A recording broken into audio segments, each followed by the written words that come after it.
اللہ تعالیٰ یہ خواب کیوں دکھاتا ہے بندوں کو؟ اور یہ ایک ایسا عمل ہے کہ جو انسان جس پہ قابو نہیں پا سکتا، جو انسانی ڈسکوری سے باہر ہے کہ ایسا کیوں ہوا. آپ دیکھیں کہ انسان دو چیزوں کا مجموعہ ہے، ایک اس کا جسم ہے اور ایک اس کی روح ہے. جہاں یہ دونوں آپس میں ایک دوسرے سے موافقت کرتے ہیں، ایک دوسرے کے ساتھ کوآرڈینیٹ کر رہے ہیں، وہاں یہ ایک دوسرے سے کشمکش بھی کرتے ہیں.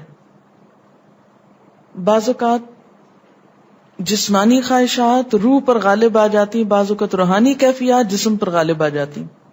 عام طور پر دن میں جب ہم دنیا کے کام کر رہے ہوتے ہیں تو ہمارا جسم ایکٹیو ہوتا ہے، اور اس کا نتیجہ کیا ہوتا ہے کہ روح کی جو کار فرمائی ہیں وہ ذرا لو ہو جاتی. رات کو جب ہم سوتے ہیں اور جسم ہمارا بالکل بے حس ہو جاتا ہے تو پھر روح جو ہے وہ ابھر کر آتی ہے، اس کی کار فرمائی بڑھتی ہے، وہ زیادہ ایکٹیو ہو جاتی. پھر آپ کو قرآن کی وہ آیت بھی یاد ہوگی کہ جس میں اللہ تعالیٰ فرماتے ہیں کہ جب انسان سوتا ہے تو ہم اس کی ایک روح لے لیتے ہیں، جس کو زندگی دینی ہوتی ہے وہ واپس لوٹا دیتے ہیں، ورنہ جو دوسری باقی ہوتی ہے وہ بھی لے لیتے ہیں. اب یہ جو روح نکلتی ہے نا ایک ہمارے جسم سے، تو یوں لگتا ہے کہ جیسے وہ مختلف جگہوں پہ وانڈر کرتی، یعنی گھومتی پھرتی، اور بعض اوقات دور دراز پہنچ کے مثلا کسی مردے سے جا ملاقات کرتی. کیونکہ روح تو ایک لطیف چیز ہے نا، جب ماں کے پیٹ میں بچے کے اندر آتی ہے تو کوئی پتہ نہیں چلتا، جب نکل جاتی تو کوئی پتہ نہیں چلتا. اسی طرح روح دیواروں کے پار بھی چلی جاتی ہے. قرآن پاک میں آتا ہے نا کہ اینما تکونوا یدرککم الموت ولو کنتم فی بروج مشیدہ، یعنی اگر بالکل ساؤنڈ پروف اور ہوا پروف جگہ پر بھی کوئی چیز رکھ دی جائے تو کیا ہوگا؟ روح وہاں سے بھی نکل جائے گی. یعنی روح کے لیے یہ مادی چیزیں رکاوٹ نہیں ہے. اب آپ دیکھیں جو لوگ مر جاتے ہیں بعض اوقات آپ کی ان سے ملاقات ہوتی اور آپ کو یوں لگتا ہے جیسے آپ ان کو چھو کر آئیں، اور ایسا ممکن ہے کہ وہ جو سوتے وقت ایک روح آپ کی نکلی وہ ٹریول کرتے کرتے اس مقام پہ جا پہنچی جہاں وہ مردہ روح تھی، اور اس نے اس سے جا کر باتیں بھی کی، کچھ میسج بھی لیے، کچھ اور بھی. تو اس سارے کو ہم واضح طور پر نہ جان سکتے ہیں، اس کی حقیقت نہ سمجھ سکتے ہیں، لیکن بعض خوابوں کو انٹرپریٹ کرنے میں یہ چیز آپ کو مدد دے گی کہ ایسا کس طرح پاسبل ہے. آپ اپنے بستر پر لیٹے ہوئے اور روحانی طور پر آپ خواب میں آپ کہیں اور پہنچے ہوئے. بعض اوقات آپ دیکھتے ہیں کہ میت آپ کو کوئی چیز دے رہی ہے، میت رو رہی ہے، میت خوش ہے، آپ اس کو دیکھتے ہیں وہ بڑے باغ میں بیٹھی ہوئی ہے. یہ آپ نے کہاں سے دیکھ لیا؟ آپ تو بستر پہ لیٹے ہوئے تھے. تو وہ جو ایک شعور سوتے وقت نکل جاتا ہے، جسم سے الگ ہو جاتا ہے، وہ ٹریول کر رہا ہوتا ہے ایک طرح سے، اور وہ ایسی جگہوں پر اللہ کے اذن سے ہی پہنچ جاتا ہے اور اس کو وہاں کی معلومات مل جاتی ہیں. اچھا آپ کو یاد ہوگا وہ قصہ جو شہیدوں کا واقعہ میں نے آپ کو سنایا تھا، عراق میں جو صحابہ کرام کی قبروں میں سے ان کو نکال کر دوسری جگہ پر دفن کیا گیا. ہم نے دیکھا کہ مستقل کنٹینیوسلی 3 دن خواب آیا ایک شخص، جب اس نے اگنور کیا تو بادشاہ وقت کو خواب آیا، مفتی اعظم کو خواب ہے، اور مسلسل خواب میں وہ اپنا میسج کنوے کر رہے ہیں کہ ہمیں وہاں سے نکالو، ہماری قبروں میں پانی آ گیا. اور یہ بالکل سچا واقعہ ہوا، دنیا نے جس کا مشاہدہ بھی کیا. تو پھر آپ اس کو کیسے انٹرپریٹ کریں گے؟ وہ شہداء کہاں ملے تھے؟ تو بات یہ ہے کہ جیسے ہماری روح ٹریول کرتی ہے، کہیں ایسی جگہ جا پہنچتی ہے تو ہو سکتا ہے کہ وہ اس مقام تک جا پہنچی ہو. یہ شہیدوں کی روح تو آزاد ہوتی ہے، ان کو اجازت مل گئی ہو کہ وہ ان لوگوں کی روح سے جا ملے، کیونکہ سجین قید خانے میں تو ہوتی ہے نا وہ روح جس کو مجرم روح جو ہوتی، لیکن جو مومن کی روح ہے، خاص طور پہ شہداء کی روح ہے، تو جنت میں کیا کر رہی ہوتی ہے؟ گھوم پھر رہی ہوتی، کھا پی رہی ہوتی. تو یہ بالکل ایک سچ ہے اور حقیقت ہے کہ بسا اوقات انسان خواب میں ایسے لوگوں سے ملاقات کر کے ان کے حالات کو جان لیتا ہے کہ ان پہ کیا گزر رہی. مثلا ان کو عذاب ہو رہا ہے. یہ عام بات ہے نا کہ میت کو جس حال میں دیکھو اسی حال میں ہوتی ہے.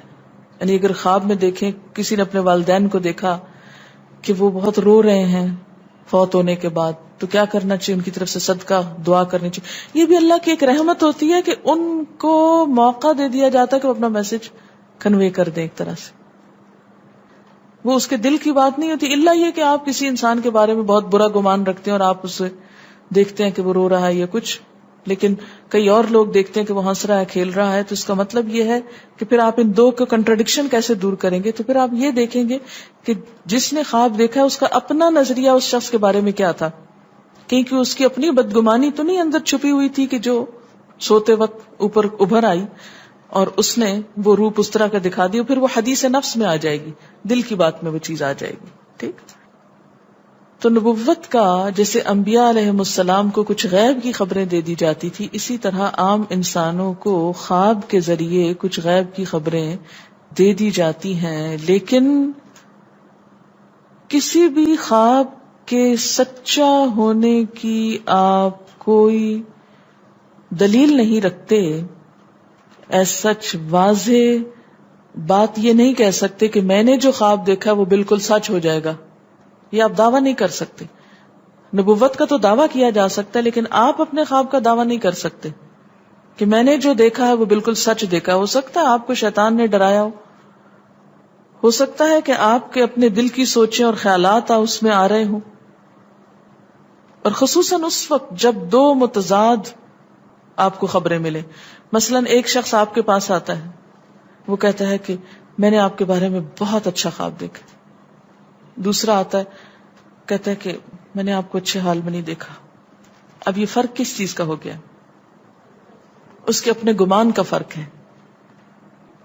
ایک آپ کے بارے میں گمان اچھا رکھتا ہے، وہ آپ کو اچھا دیکھنا چاہتا ہے لہذا وہ آپ کو اچھا دیکھ رہا ہے، اور دوسرا آپ سے حسد رکھتا ہے اور وہ آپ کو ہر قیمت پہ ختم ہوتے دیکھنا چاہتا ہے. وہ ویسے تو مار نہیں سکتا آپ کو، لہذا خواب میں مار لیتا ہے اور خواب میں آپ کا حال برا دیکھ لیتا ہے. تو وہ خواب دراصل کیا ہوتا ہے؟ اس کی اپنے نفس کی بات ہوتی ہے. اسی طرح بعض لوگ جو جھوٹ سے بچتے ہیں، دھوکے سے بچتے ہیں، جن کے اندر منافقت نہیں ہوتی، جن کے دل بالکل صاف ہوتے ہیں، ان کو بھی بعض اوقات ایسے خواب آتے ہیں کہ جو بالکل واضح حقیقت ایک طرح سے نظر آ جاتی. لیکن کوئی شخص یہ خود سے دعویٰ نہیں کر سکتا کہ جو میں نے دیکھا ہے وہ میرے دل کی بات نہیں اور وہ بالکل بڑی سچائی ہے، جب تک کہ وہ چیز عملاً سامنے نہ آ جائے. آپ صلی اللہ علیہ وسلم نے فرمایا اچھا خواب اللہ کی طرف سے ہے اور برا شیطان کی طرف سے. یعنی اگر آپ کسی کو برا دیکھ رہے ہیں یا کسی کی برائی دیکھ رہے ہیں تو وہ دراصل کیا ہے؟ شیطان ہے آپ کے اندر، جو آپ کو اس شخص کے خلاف یا کسی خاص واقعے کے خلاف بھڑکا رہا ہے، اور آپ اپنی تسلی کر لیتے ہیں خواب کے ذریعے. فرمایا پس جب کوئی شخص پسندیدہ خواب دیکھے تو اسے صرف اس شخص سے بیان کرے جس سے محبت اور اعتقاد ہے. یہ میرا مشورہ نہیں، نبی صلی اللہ علیہ وسلم کا ہے آپ سب کے لیے. بخاری اور مسلم کی روایت ہے کہ جب کوئی اچھا خواب آپ دیکھیں تو کیا کریں؟ اس کو بتائیں جس سے آپ محبت رکھتے ہو، وہ آپ سے بھی رکھتا ہو اور جس پر آپ کا اعتماد ہو. جیسے حضرت یعقوب علیہ السلام نے کیا کہا تھا بیٹے کو کہ مجھے تو بتا دیا، بھائیوں کا نہیں بتانا. اور جب مکروہ خواب دیکھیں تو حق تعالی سے اس خواب کے شر اور شیطان کے فتنے سے پناہ مانگے. جب برا خواب دیکھیں تو اس خواب کے شر اور شیطان کے فتنے سے پناہ مانگے کہ شیطان بہکانے لگا انسان کو. اچھا آپ دیکھیں کہ بعض اوقات یہ ہوتا ہے کہ جسے ہمارا کسی سے اختلاف ہوا ہے، عقیدے میں، گھر کے جھگڑے میں، کسی ذاتی اس میں، تو ہم کمزور ہوتے ہیں، مجبور ہوتے ہیں، اس کو کچھ کہہ نہیں سکتے. تو پھر ہم بعض اوقات اپنی تسکین کیسے کرتے ہیں؟ خوابوں میں کرتے ہیں.